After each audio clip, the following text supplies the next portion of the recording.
With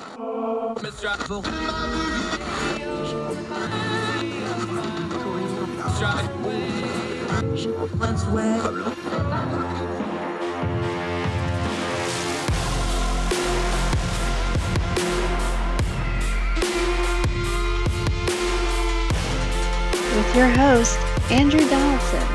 This is Heard Tell. Our Heard Tell show, February the 4th, year of our Lord 2022. So glad you're with us. I'm Andrew Donaldson. Thank you so much for your time, most precious thing you have. And we appreciate when you share an hour of it with us each and every weekday. We sure appreciate it. We're not going to waste it today because we got a lot to get to.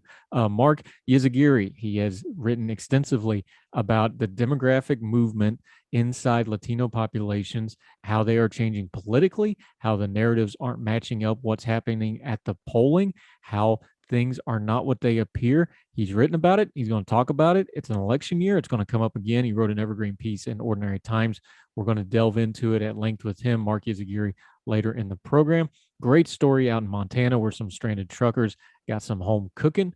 Get into that in the final segment of the program. Also, stories about the NRA financials looking bleak for that organization. Stephen Gakowski's great Substack, The Reload, which you need to subscribe to, has the details. We're going to dig into that story.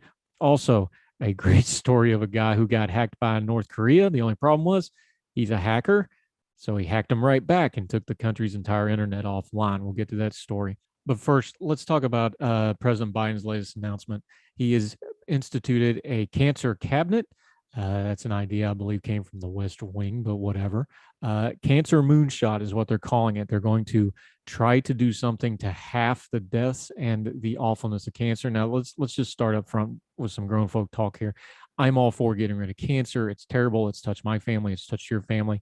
Almost everybody, I think, knows somebody who has to deal with cancer. It's horrible. I hate it. I would love to get rid of cancer. I don't know the federal government's going to be the best way to do that, but fine, let's put all our resources towards trying to get rid of cancer. But it also goes to show something else politically going on, and a criticism I've had of the Biden administration. Yes, I want to cure cancer. Yes, I think a whole of government focus against cancer is a perfectly fine thing, but this is a very big thing. This is a very splashy thing. This is a big goal. They're even calling it a moonshot. Can they do this? I hope so. I hope they're successful. I hope we do more to do cancer. I don't care if the government or the private sector, either one solves it as long as it gets solved. I figure it needs to be a mix of the two, but that's another matter for another day. Is it good governance? Is it a good thing for him to announce? It's fine. It's not going to hurt anything. But there's an old saying, faithful in the little things. My criticisms of this administration has been that they have been obsessed with optics. They're obsessed with quick fixes. They're obsessed with political fixes where policy fixtures need to be and where good foreign policy needs to be. We talked about Afghanistan recently. They weren't prepared. Story after story is coming out. They were worried about the optics. They were not sufficiently prepared. The Omicron variant and the Delta variant, they were not prepared. They didn't see them coming, even though everybody knew variants were coming. And this isn't because Biden's a Democrat or whatever that meant. If it was Republican and president, I'd have the same criticism. If you're in the chair, I don't care what your political party is. I don't care what your ideology are. You're accountable for what you do when you're in the chair with the title, with the big paycheck and the big title. You're the president. You're in charge. It's on you. You have to be accountable. I find this president to be unfaithful in the little things. He has not handled his legislative agenda well. They overshot for what they had for a 50-50 Senate. I know there's political things to be entailed there as well, but he didn't handle it well. They could have gotten smaller things done that were more targeted. They wanted big FDR thing without the FDR 2/3 majority of Congress to slam them through. Unfaithful in the little things. He has gone to optics over and over and over again. We needed to have some sober policy discussions. Unfaithful in the little things. His own White House, we just covered it a couple days ago here on Heard Tell, story after story of media backbiting. Remember, there's no such thing as a leak, spreading the blame, scapegoating people. He could shut a lot of that down. Unfaithful in the little things. Even his own vice president, it could have shut down a lot of that stuff. You can have your opinions on Vice President Harris, whether she's doing a job well or not. A lot of the criticisms coming out of her office are criticisms that were also on her presidential campaign. So there's probably some fire where that smoke is. The president could have shut that down anytime he wanted to. He did not. unfaithful in the little things. We have 50 years of book on Joe Biden. We know who he is, what he's about. He does all shucks and gets along with people and empathetic and all that good stuff. When he doesn't get his way, he goes to temper and screaming and cursing. That's not my opinion. That's years and years of book on who the man is. But he was elected to be president as a return to normal candidate. He was supposed to be not Trump. The shelf life on not Trump was about 7 or 8 months ago. He's now the president. We have a lot of little things over a year to judge him on. And we're allowed to judge him on because he works for us, not the other way around. In a lot of things, in a lot of areas, I find the president of the United States to have been unfaithful in the little things. I understand he has tough sledding. I understand he has a split Congress. I understand the media environment. Look, every president has that. He's still president. We judge him accordingly. Before we go shooting moonshots for solving cancer, and before we start doing these big splashy things that I suspect strongly will not have a lot of back end success to back them up, Mr. President, I would just prefer you focus on the little things. The country will be better for it. And you'd even get more credit, and it might help that approval rating of yours just a little bit. A lot to cover today's short opening segment. More Heard Tell right after this.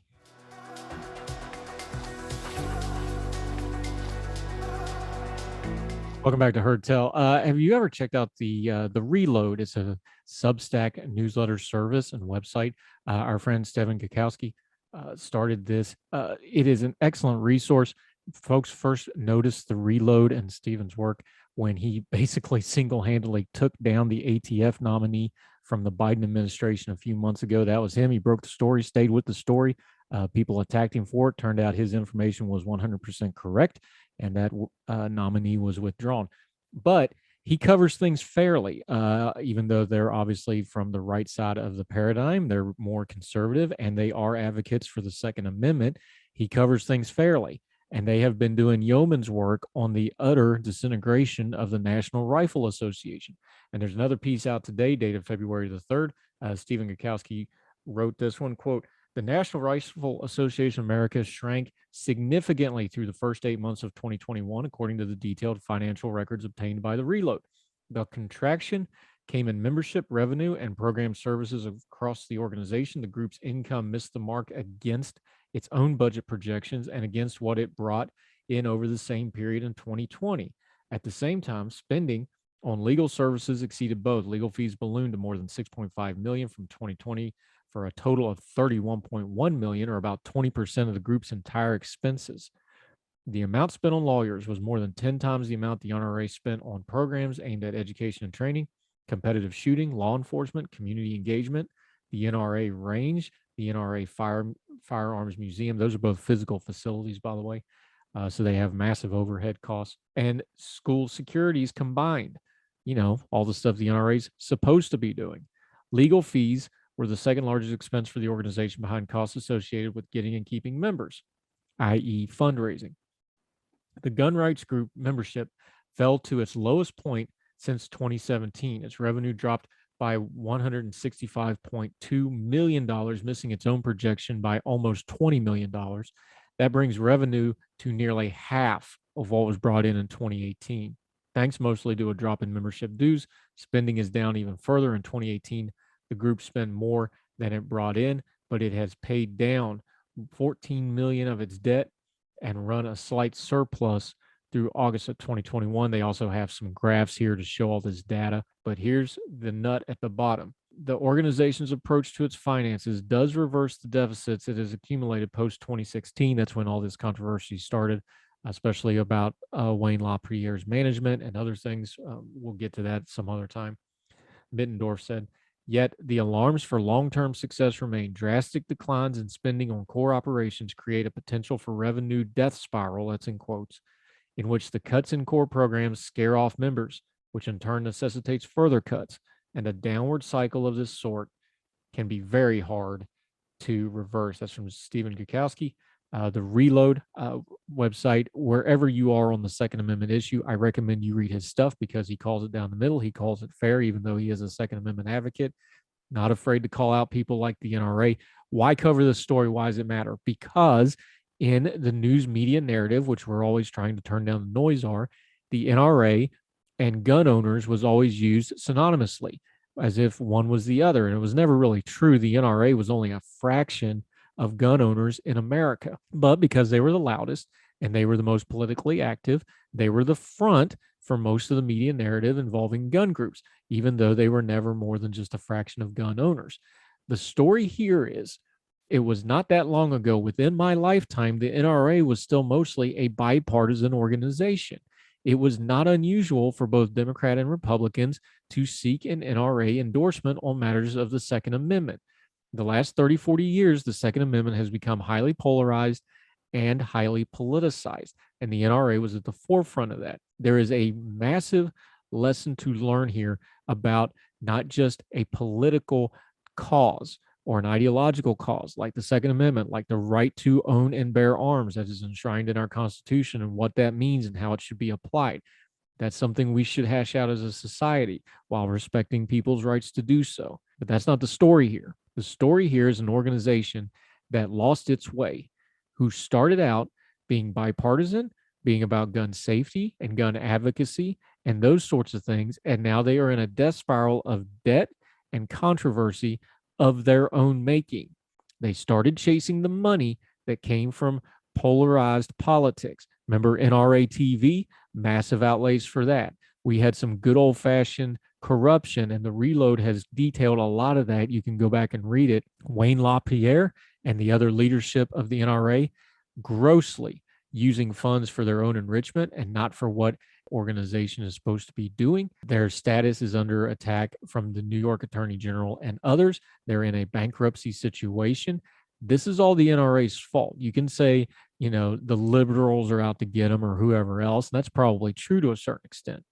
Corruption, mishandling funds, enriching yourself, overgrowing and chasing. We were always talking about audience capture. The NRA wanted to capture political polarization because it really bumped up those fundraising numbers. They did this to themselves. And now you see what's happening. A gun rights organization who supports the Second Amendment and lobbies and does the grunt work legislatively would be really important. But the NRA hasn't been that for a long time. They've been a fundraising mechanism. They've been a political organization, and they wanted all that money that came from the Trump era, and they got it. And now they're reaping the whirlwind for it. Because come to find out, if you get rid of your core principles, you wind up spending more money on legal fees, protecting your own corruption, than on advocating for something really important like the Second Amendment. I've got no sympathy for the NRA. They did it to themselves, like we've said on this program over and over again, whether it's the government, an individual, or an organization. If you're not accountable, bad stuff happens. The NRA went years and years and years with no accountability. They got dollar signs in their eyes, and they did things for fundraising purposes instead of what was better for their organization's members, and for the cause that they said was the most important thing for them. But their actions say the most important thing for them was money, power, and status. And you see where it led them. The Second Amendment will be fine. Other people will come up to start advocating for them. Again, the NRA was never a majority of gun owners or sports enthusiasts in the country. They've always been just a fraction of that. They were just the front face of it. But the people who didn't hold themselves accountable and tried to hide behind that politically, when really it was their own corruption that was the problem, they're getting theirs now, and they deserve it. More Heard Tell right after this.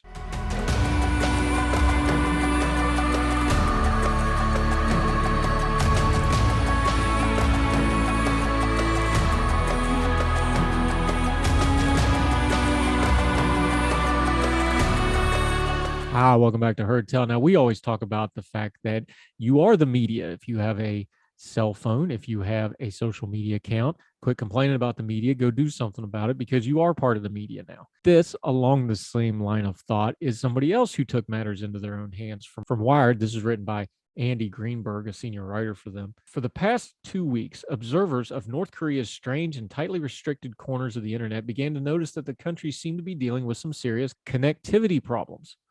On several different days, practically all of its websites, the notoriously isolated nation only has a few dozen, intermittently dropped offline en masse, from the booking sites for its Air Koryo airline to NERA, a page that serves as the official portal for dictator Kim Jong-un's government. At least one of the central routers that allow access to the country's networks appeared at one point to be paralyzed, crippling the Hermit Kingdom's digital connection to the outside world. Some North Korean watchers pointed out that the country had just carried out a series of missile tests, implying that a foreign government hackers might have launched a cyber attack against the rogue state to tell it to stop saber rattling. But that wasn't the case. Reading from Wired. But some responsibility for North Korea's ongoing internet outages doesn't lie with U.S. Cyber Command or any other state-sponsored hacking agency. In fact, it was the work of one American man in a t-shirt, pajama pants, and slippers, sitting in his living room night after night, watching alien movies and eating spicy corn snacks, and periodically walking over to his home office to check the progress of the programs he was running to disrupt the internet of an entire country. For over a year, an independent hacker who goes by the handle P4X was himself hacked by North Korean spies. P4X was just one victim of a hacking campaign that targeted Western security researchers with the apparent aim of stealing their hacking tools and details about software vulnerabilities. He said he managed to prevent those hackers from swiping anything valuable, but he nonetheless felt deeply unnerved that the state-sponsored hacking program targeted him personally and the lack of any visible response from the U.S. government. So, after a year of letting his resentment simmer, P4X has taken matters into his own hands. Quote, I felt like the right thing to do here. If they don't want to see we have teeth, it's just going to keep coming, says the hacker. P4X, and there's a note here that he spoke to Wire and shared screen recording to verify his responsibility, but declined to use his real name for obvious reasons because he's ticking off a dictatorial, murderous regime overseas. Don't blame him a bit. Back to the piece.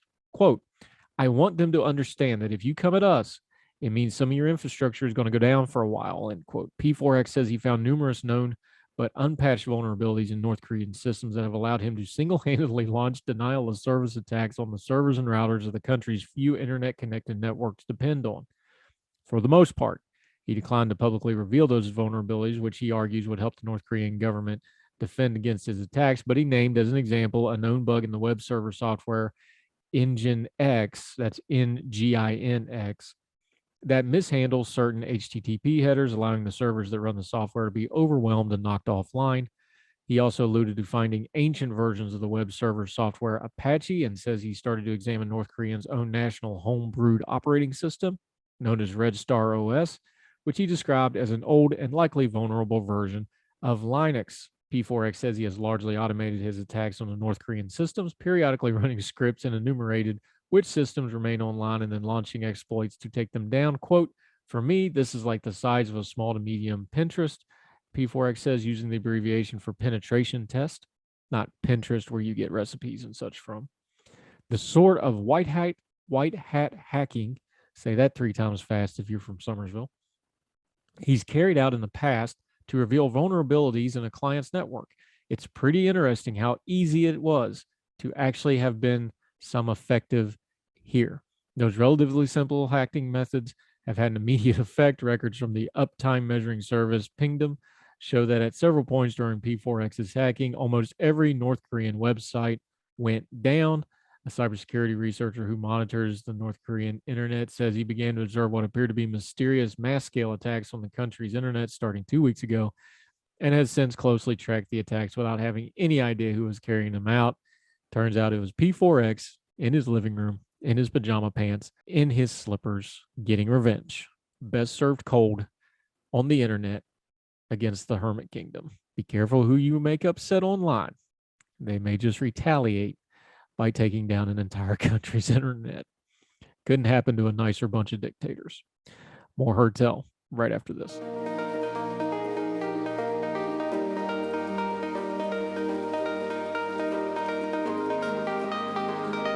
Welcome back to Heard Tell.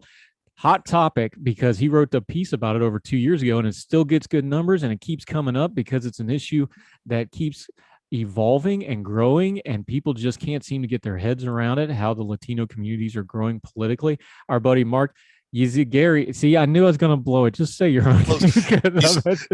Yzaguirre. That was close enough. That's good. That's good. Man, I just got done doing an interview with some folks from West Virginia, so the accent got on strong. And Yzaguirre, Mark Yzaguirre, he writes better than I say. Great guy. How are you, sir? Appreciate your time today. Good. Thanks for having me on the show. He's an attorney in the Houston area. We have to disclaim it. That doesn't mean he's your attorney, so you can't get legal advice from him, but he's a good guy, good writer. He wrote in Ordinary Times about the Latino growth in the Rio Grande Valley, Texas, an area he knows well. He wrote that clear back in 2020, but it keeps coming up, Mark, because I don't know that folks can really get their head around the fact that we saw the census data. The Latino population is the fastest growing, but it's growing organically. It's actually not through immigration. It is now through births and the death ratio. Folks just can't get their head around this. Why do you think that is? Well, I think part of it's been, the assumption has been immigration and the centrality of immigration as far as being both a political issue and the assumption that this was that the rise is going to be constantly from that. And I think it's something that people have often forgotten, that particularly in Texas. I mean, my family settled in Texas when it was still a Spanish colony. I mean, there have been people there who've been there for a real long time, and it's been all natural increase there, for many generations, bolstered by people coming in from Mexico and other parts of Latin America, particularly Mexico, in Texas particularly. And so that's one aspect that I think, and things that immigration has declined. Also, the birth rate in Mexico has declined dramatically. I mean, a lot of it can be also explained by the fact that in Mexico, I think several generations ago, that the birth rate was like 4 or 5, while now it's close to the United States, more like a replacement rate of 2. So people are staying, and so that's feeding it. So now you have people who are here. And then you have the people who've been here for very, very long standing, but then the ones who've been here for a generation or two, they're, it's a politically incorrect term, assimilating, but assimilation in the population, but also, they also come with their own beliefs and their own customs and their own views. And with respect to voting, a lot of it has been more conservative than people have given it credit for. And while they voted for the Democrats, and I'm Democrat, and voted Democrat for years, that the Democratic Party in, say, South Texas is going to be very different than the Democratic Party in Dallas, much less in New York or Chicago. And so you've had a certain conservatism that's always been there, that didn't necessarily manifest in voting for the Republicans for a whole lot of reasons, but a lot of those reasons aren't necessarily that different than other than white voters in other Southern states. And you talk about it being more of an organic thing than a political thing. We're talking kind of the old term, I hate to put it this way, but the pre-Trump definition of conservatives. Obviously, historically, a lot of Catholics, very family-centered, family values type issues. But you also talk about just professionally, one of the great lines you had in the piece that keeps getting play on the commentary was, you talk about things with the police issue. Well, in places like the Rio Grande Valley, they are the police now. They are the lower level administrators in local government, in the school boards, in things like this. That's part of that assimilation thing you're talking about. And I don't know that folks realize that maybe their stereotype hasn't caught up to how integral into these communities these folks are now. Yeah, and I mean, in the case of Rio Grande Valley, I mean, they have always been, or at least for a real long time, been the cops and the business people, and from the small business people to the small shop owner to the very wealthy, and then you have that spreading to the rest of the United States, particularly in Texas, where, I mean, I live in Houston. I mean, the last police chief was Cuban, not Mexican American, but Latino. There's no shortage of Latino cops. There's no shortage of Latino business people, and I would think that's the case as things spread throughout different parts of the country. To me, it's interesting to see how that will play out as more Latinos vote to areas where there hasn't been a big Latino population, like Arkansas, North Carolina, places like that. But I go back to when you look at voting, I mean, voting tends to follow certain demographics. And policemen tend to be, or law enforcement in general, and by that I'm including the Border Patrol, for example, tend to vote more on the conservative side, wherever they are. Small business people tend to do the same. So they're following a trend that would not be particularly noteworthy if it were among white voters. In Texas, the term is Anglo voters. It's not a pejorative or anything like that. It's just used to differentiate white people who are Latino versus those of Anglo-Saxon descent. But the thing is, it's somewhere no one would be surprised that the policemen or the business people in a small Texas city, it's predominantly Anglo, we're going to be voting conservative, and now that means voting Republican. That wasn't the case for so long. As we all know, the Democratic Party dominated the South for over a century, and that was not a liberal Democratic Party. And that was something where there was a liberal and a conservative faction within the party. And in a lot of ways, the Hispanic vote in South Texas wasn't always necessarily on the liberal side of the party. It would just depend on the issue and depend on the what was salient at that particular day. We've talked about it before, and it's been all over the national media if you look close enough. The Democratic Party really got obsessed over this demographics as destiny. There's parts of the Republican Party that fall into this on the other spectrum and got into a really dark place with it in a hurry, but we'll leave that for another day. But the problem with when you get into that is you just start lumping these people into a demographic onto an Excel spreadsheet, and you think they're going to act a certain way. But like you said, a Latino in Texas is probably going to be a little different than a Latino in Florida or a Latino that has moved to a northern state. You really start losing the fact that, there's an environmental, and I don't mean the climate, I mean where they live, where they work, the communities they start, grown up in, raise their kids in. Those are factors that don't show up just under the heading Latino, but it greatly affects their politics and their cultural beliefs.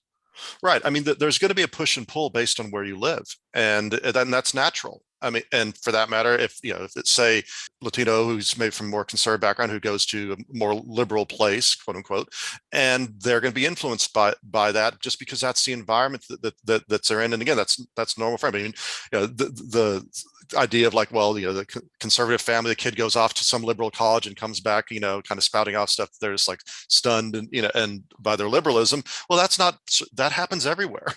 And it's not going to be surprising that, why would it be surprising then that people who move to a particular place, if the politics are more conservative, adopt it. And also, I don't think one can underestimate the importance of what I would call transactional politics, political patronage. A lot of people get involved in political activity, not necessarily for terribly ideological reasons. They just want to be involved in the public process. They want to, they want power, if you want to, fit in a more mean way.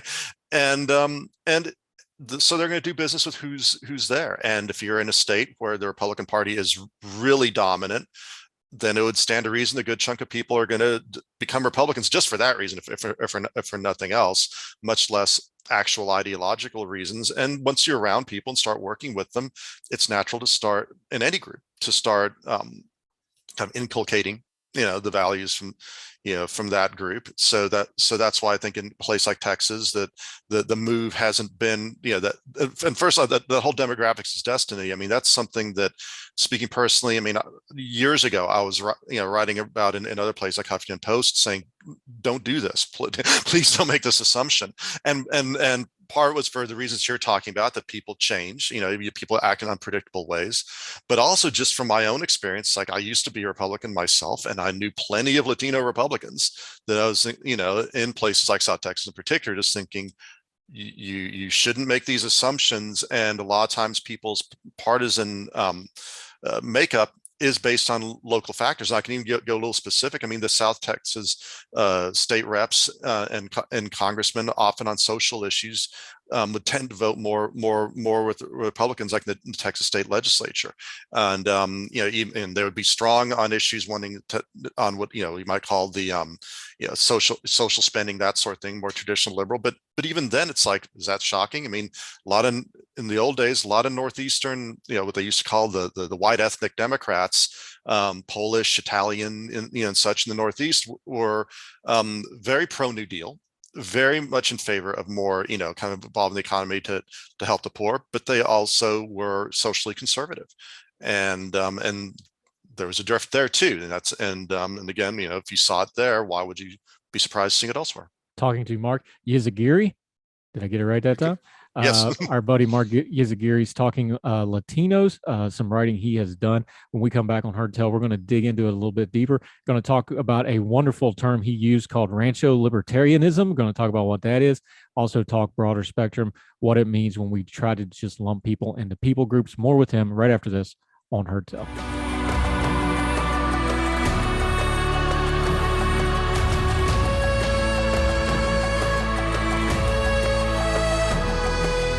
Welcome back to Heard Tell. Our buddy Mark Yzaguirre, who is a name grenade for me to have to get my hillbilly tongue wrapped around, but we're working really hard on it, my friend.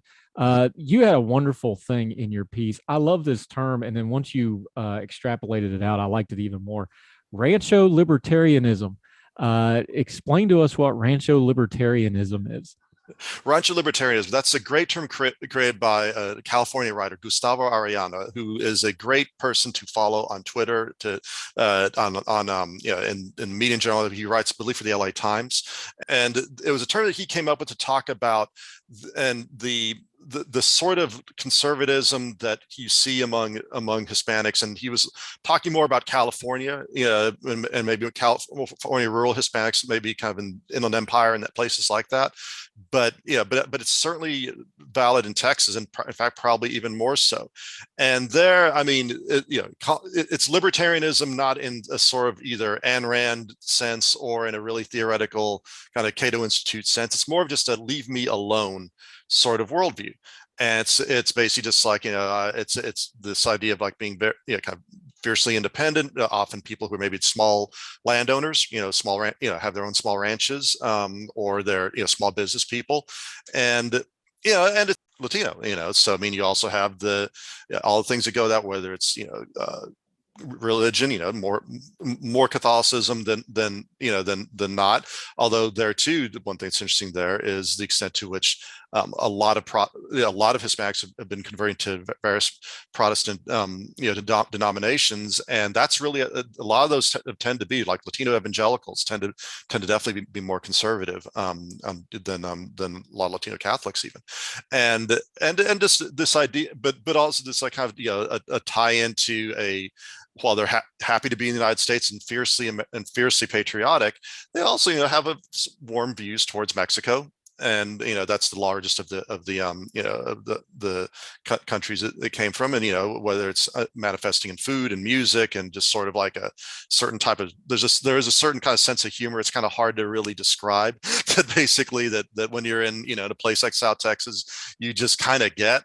And that sense of humor is, I mean, you could say is how it plays into mainstream American culture. It's not one that's, it's definitely one that can, frankly, listen to a guy like Joe Rogan and laugh and, and be, yeah, I like that guy, and me gusta, and they're not, and they're not one for for being overly offended by things, and so that really plays into it. It's just a sort of cultural thing there that is, again, not that different from other people who are similarly situated. But rancho libertarianism is a great concept that I think that Gustavo Arellano came up with, that really I think describes a certain sense of, it's not even ideology, it's more better to say sensibility.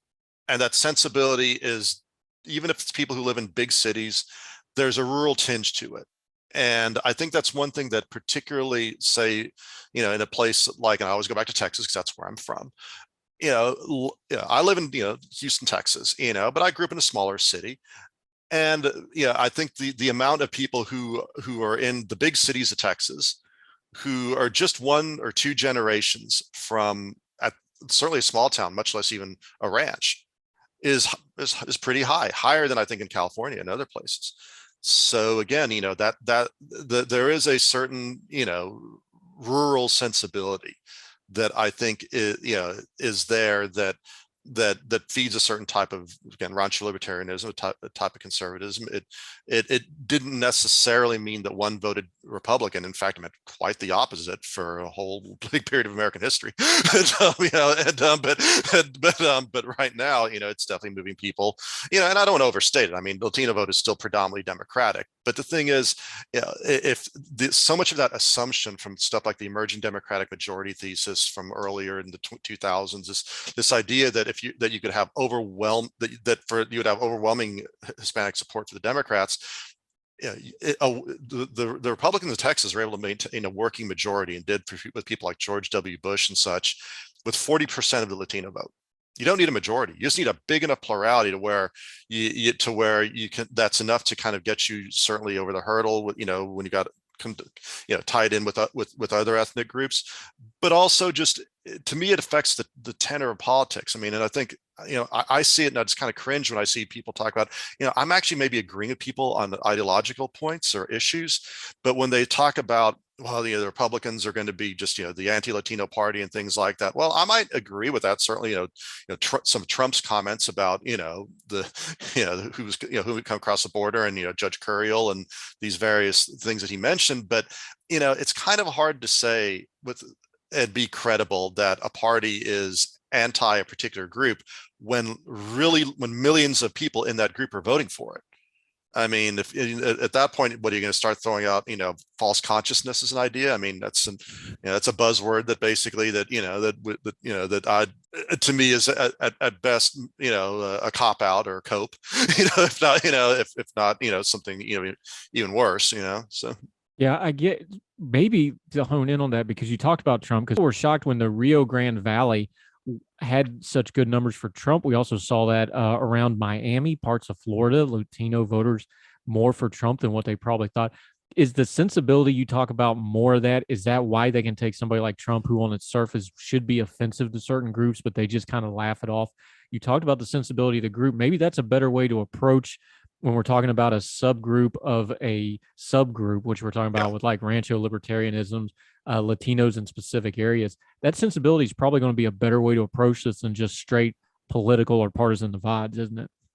Yeah, that's definitely going to be part of it. I mean, there's a lot of factors that go into it. I mean, there is this laugh it off factor of just like, he's just this guy who just, blows off steam and, kind of blusters, and hey, I'm kind of like that, or I know people like that. It's sort of, yeah. And I think so that's that too. And there you can say part maybe cultural too, particularly. I mean, I think you have more of a sensibility and way of speaking, maybe in more kind of educated upper middle class circles, professional circles, that one doesn't speak a certain way, while in other places, no, it's perfectly fine to speak that way. And Trump tapped into that. Then there's purely kind of more, again, the material or demographic factors, like say in the Rio Grande Valley, where particularly in the more rural counties, Star and Zapata, those are the two that that people honed in on, and people honed in on them because when you have, I think part of also the fact that when you don't have really good exit polling, you start looking for other proxies. So when you have a county that's like 90% or 95% Hispanic, you can say, well, how that county voted is tells you something about at least a certain subset of Hispanic vote. It's safe to say that. And so, like in those counties, you also had the fact that a lot of people work for the Border Patrol. They are, and so you have the ripple effect, like say the spouses and friends, and also the people working in the oil industry, working on rigs and that sort of thing. But you go back to the surprise, and I mean, that's the thing. It's like, I'm definitely, I mean, if you look at my Twitter feed, I'm not a Trump fan in any way, shape, or form, and I'm extremely, not a Trump person. But there was a lot who still saw that they were okay with what he was saying, and even with respect to the issue of immigration itself. There's people say, well, let's draw a line between illegal immigration and legal immigration, and there's certainly some people right now on the right who don't necessarily want to make that line, but there's a lot who still do and still will, and so people say, hey, I came here legally, or my family did. I promise it. Or even if they're not so worried about the illegality issue per se, they're worried about crime. And I can say, I mean, I still have family down there, still, we still have a little family ranch down that area and stuff like that. And, statistically, it's a very safe area. Your chances of getting mugged or harmed when you're walking through Rio Grande City or Brownsville are a heck of a lot less than if you're walking through a lot of parts of Houston and Dallas. I can tell you that much. But the thing is, but there's still this feeling that there is this danger across the border, and it's a very real one. I mean, not only with not so much even the people crossing who are involved with, no one's terribly frightened about the people who are crossing to come work, but there is the cartels across the border, and that's real. And it's denial to say that it's no big deal there. No, there's been a terrible amount of violence there, and people who used to go across the border on a regular basis just don't do it as much anymore. And that's created a real, and I think that's maybe created more of a feeling from people there of just like, no, I mean, I really identify with the north side of that river. And I want to be, there's certain things on the south side I really want to keep away. And it's not because of racism, and it's not because of some false consciousness of, oh, and that's something that bugs the hell out of me when I hear talk about speak like, oh, well, you're identifying with, with the Anglos, or identify. Like, look, I mean, there may be some people who are that falls in that category, but I mean, most people, I mean, when you see the friend of mine went down and did kind of talk to people at like Trump rallies, like the ones where they do the trucks, the big kind of those big kind of ones where they're driving stuff. And she went to South Texas and interviewed people there. And she was just saying the thing that was striking was, was number one, these people are having fun.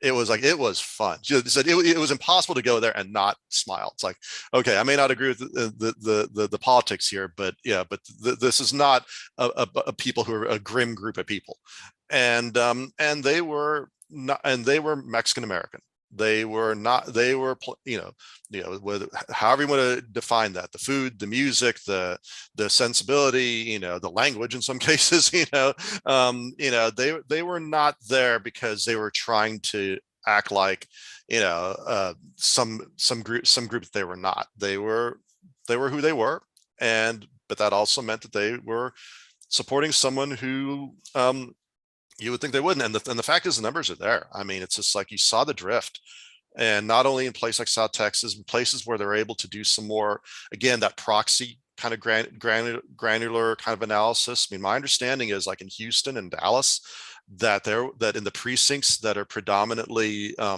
Latino, that there was a shift towards Trump. Again, was it a majority? No, but it was but it's like when you and to me, there's a real warning there for the Democrats, and is if in 2020, the year where if it's like if the drift was able to go there in a year where you would think there'd be so much kind of headwind against that because of because of Trump's policies, or how you thought people reply to them or respond to them, that didn't happen. And boy, if that's the case, Tim, what about in the future, if you had maybe someone like a DeSantis or someone like that, where that baggage wouldn't really be there?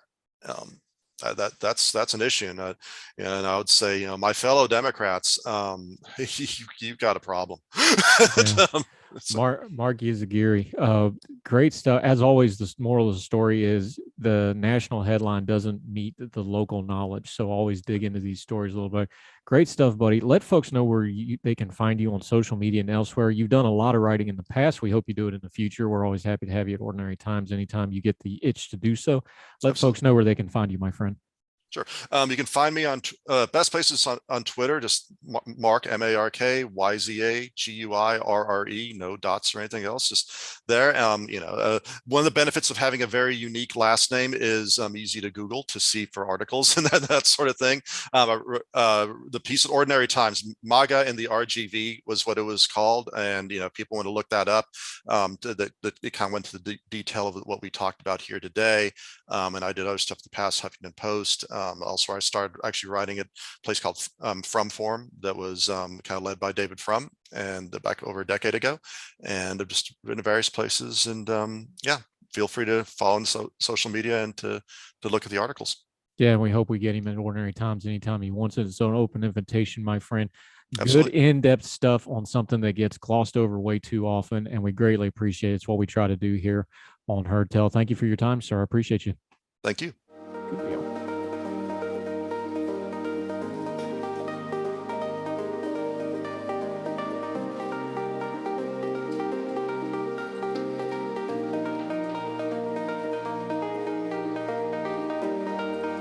Welcome back to Heard Tell Show. You know, we always try to end on a good or a happy note. A lot of times that involves food, and this one does this too. Let's go out to Montana, Great Falls, Montana. This is KTVH.com.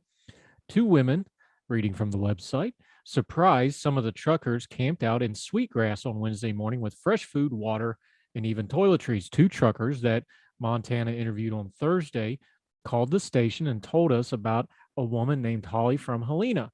I didn't know what was going on. I just woke up and a woman was there passing out soups and sandwiches and water. And I asked her where she was from. And she said they came from Helena, said Garrett Lang, a Canadian truck driver stranded in Montana. I was so touched that people who didn't even know us and probably will never see us again were willing to drive for hours, 4 hours, to bring us food they probably spent all day preparing. Jason Junk, another one of the truckers we spoke to yesterday, called us about the situation as well. He said, quote, "We want to extend our biggest thank you to those who are willing to help us out." Shortly after Holly left, another truck pulling a trailer full of toiletries and even more food showed up. The truckers were unable to get the woman's name, but are incredibly thankful. I cannot express how thankful I am to these women, and it brought tears to my eyes. These folks have been stranded up in Montana from the piece. Semi-trucks continue to be backed up in the area surrounding the Sweetgrass Couts port of entry at the Montana-Alberta border. That is some desolate country up there. So if you're stranded, you're really stranded because there's not a whole lot out there. Folks wanted some food. They took it. Good on them. Always happy to see food being used to a good purpose. That'll do it for Heard Tell today. Exciting stuff. We have coming up on Monday's show. Yesterday, we covered the VA story about the Blue Water veterans. That was written by a lady named Ashley Merriman, quite an accomplished writer. She has 2 New York best-selling books, has done all kinds of media. If you see her, you'll probably recognize her. We have her on Heard Tell Monday. We're going to revisit that story. She's going to tell it to you herself better than what I can explain. A very personal story involving her own stepfather, but it is emblematic of what so many veterans have to deal with the VA. Do not miss that on Monday's show. Even more exciting, the return of the long form podcast will be coming out this weekend, talking mental health with Dr. Katie Gordon. Do not miss that. We are going to start delving into some really important topics on the long form podcast. Those will come out on the weekends. We'll still do the weekday Heard Tell right here, however you're watching on YouTube or on the Big Talkers Facebook page, or listening any of the podcasting platforms or the podcast aggregators. However you're listening, we sure appreciate it. Make sure you're leaving a rating and comment. Reach out to us, heardtellshow@gmail.com, at Heard Tell Show on the Twitter. We'd love to hear from you. Got an idea, got a question, got epistles, comments, whatever, let us know. If Keep Your Bearing and are nice about it, might even put it on the show. We've already done segments on this program and topics because of listeners asking us to touch on them. We're happy to do so. We want to turn down the noise of the news cycle, and that starts with you telling us what you need information on. We're happy to provide it. So, however you're watching or listening, thank you so much for joining us today on Heard Tell. Be back on Monday. Check out the podcast for the weekend. Check out all the back episodes if you've ever missed them, or the Good Talk interview segments. We've got over 30 interviews on that playlist now. Great stuff. Can't wait to talk to you on Monday. Have a great weekend wherever you and yours are. We hope you're well. We hope you are well fed, and we'll talk to you then on Heard Tell. All the music on Heard Tell is provided under a Creative Content license from monstercat.com.